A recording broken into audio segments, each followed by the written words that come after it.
Mohali Rotarian पूरबी दास आमर district रो जो लिटरेरी फेस्टिवल होती साहित्य महोत्सव होती तार सेक्रेटरी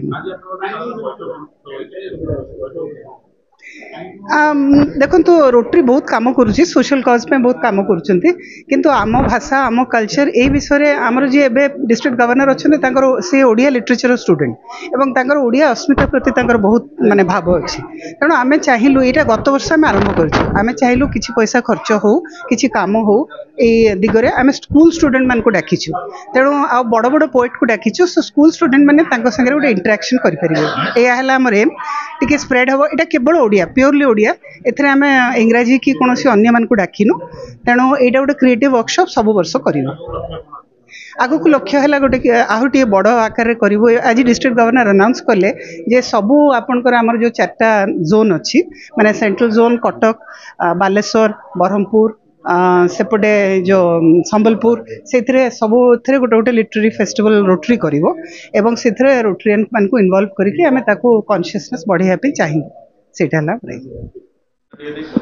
मु major doctor Sumitra Mishra retired professor of English एबे Rotary Club of Bhubaneswar new horizon रो प्रेसिडेंट आज आमे तीनोटी club Rotary Club of Bhubaneswar new horizon Rotary Club Ekamra Kshetra Rotary Club E Club मिसी रोटरी जिला 3262 तरफ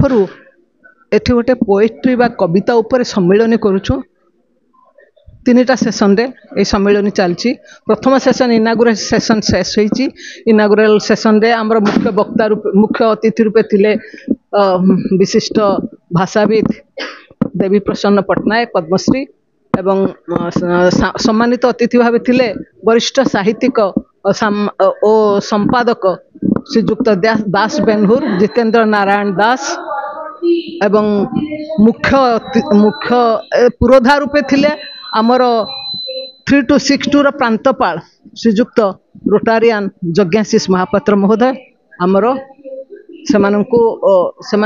समस्ते साहित्य केमिति समाज सहित जड़ित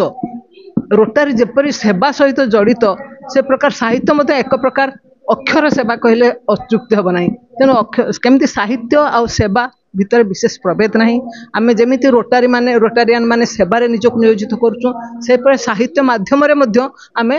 जनसमाज को विभिन्न चेतनार वार्ता दे पारिबु तेणु सेवा सहित साहित्य को जोड़ापी आज ये उत्सवटी कराई मुख्यतः आज पोएट्री बा कविता उपरे आलोचना हब आउरी 2टी सेशन अच्छी तेणु आलोचना हब